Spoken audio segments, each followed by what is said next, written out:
it was raining, it's okay. I already drove all the way up here.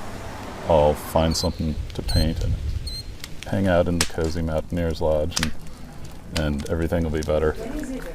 Here's to our painting weekend at Mount Shuckson, Mount Baker. May the skies drive faster than the paint. Hear, hear.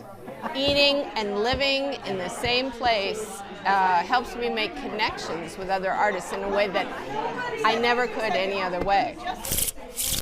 Just needed a little bit of relaxation before going off to bed. I mean, it's kind of weird to be in a big dormitory, you know, it's like summer camp on steroids. 10 volts and 30, time to light the gas lamp. There we go. Sun, so we can paint, because God is going to shine His light on us. See you in the morning. The light! It's all about the light. In a moment, that whole left side, all of that snow is going to catch sun and be brilliant for a moment, and then before we can get our paintbrushes out, it'll be gone. Yeah. This one was just our Mount Baker, Mount Shuckson paint out.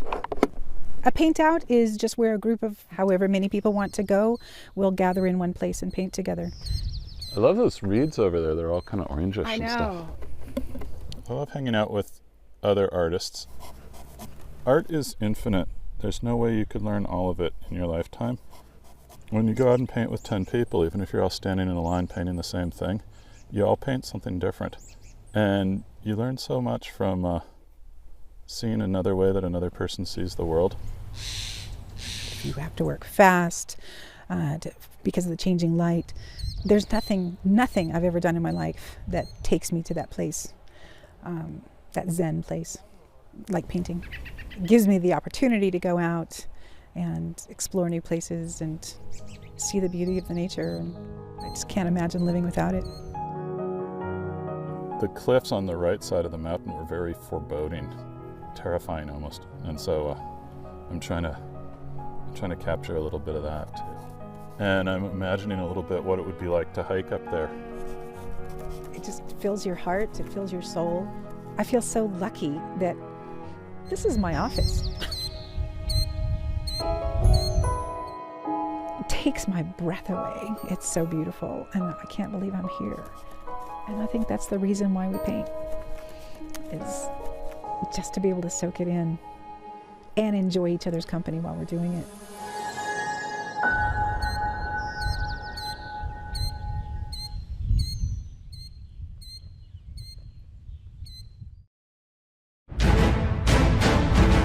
When I saw the Hunger Games movies, it really inspired me to actually go and try archery, and that really got me hooked. Motivation is what's in my heart. One of my biggest goals is to compete in Tokyo at 2020 Olympics. So I think really working towards that is what motivates me. It's definitely possible for Katie to make the Olympics. That image of the Olympics, of me at the Olympics going to Tokyo, that's one of my favorite ones to picture. Archery makes me feel really happy. I think I can do better, but this is a good group. When I have something really frustrating happen to me, it just makes me want to work harder. Okay, let's try again. And so with her particular shot, we're looking at her shoulder position to make sure that we can increase the consistency as well as minimize any kind of injury. I mean, I have an amazing support system, especially with my coaches. It's nice, but sometimes a little overwhelming and intimidating. I've kind of formed a second family with them. Turn that thumb just a little bit more. Eager, determined, astute.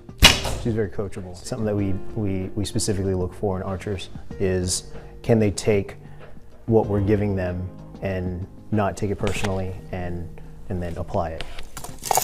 Kind of had to sacrifice some things because, you know, on the weekends, some of my friends will ask me if I want to hang out, and I'll say no, I have to shoot. So I have a great network of friends here. I just love my friends so much, and they're what keeps me here. My dad has been incredible with it. I feel really proud that I'm able to make him proud. It makes me feel happy that she found something that she could really spend her time on, really try to excel at. I always feel most at home here. If this is where she's happiest, then that's awesome. That's great for us. Personally, I feel flattered. I try to be here as much as I can, and the more I'm here, the more I'm working towards my goal. Just feels like what I was supposed to do, what I was meant to do. When I leave here, I'm usually thinking about what I'm gonna have for dinner, but what also goes through my mind is what I did today and how it's gonna help me improve in the future.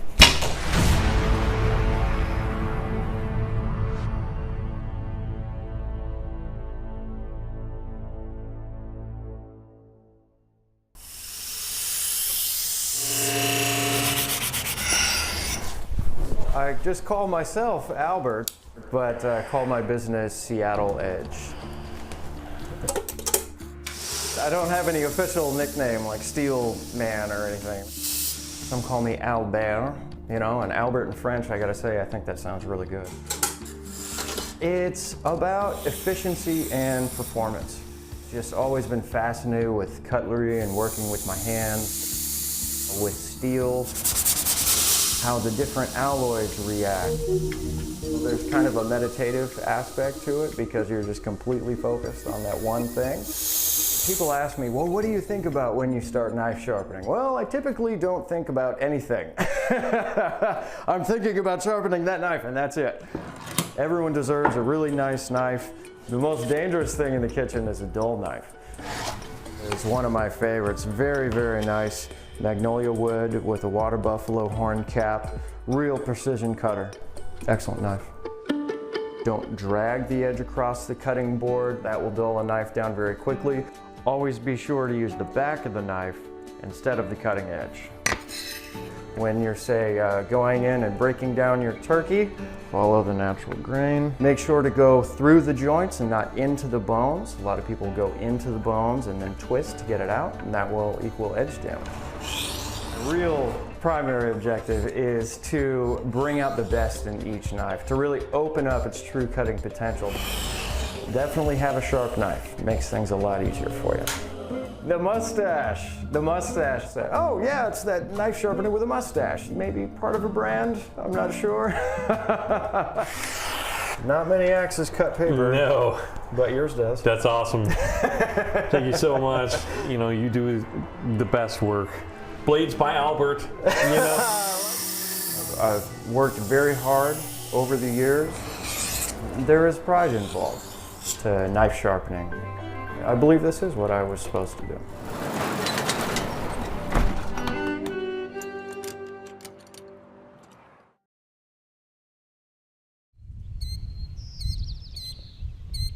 No rain, so we're doing good. It's a beautiful day today, too. They're supposed to go right in front. Today we are here at Marshallese Evergreen Cemetery and we're putting flags on veterans' gravestones. It's really great, and so I want to honor them by putting flags. Frank Hauk, U.S. Navy, World War II, Korea. Hey! Flag! They served in wars to protect our country. I feel really good about it.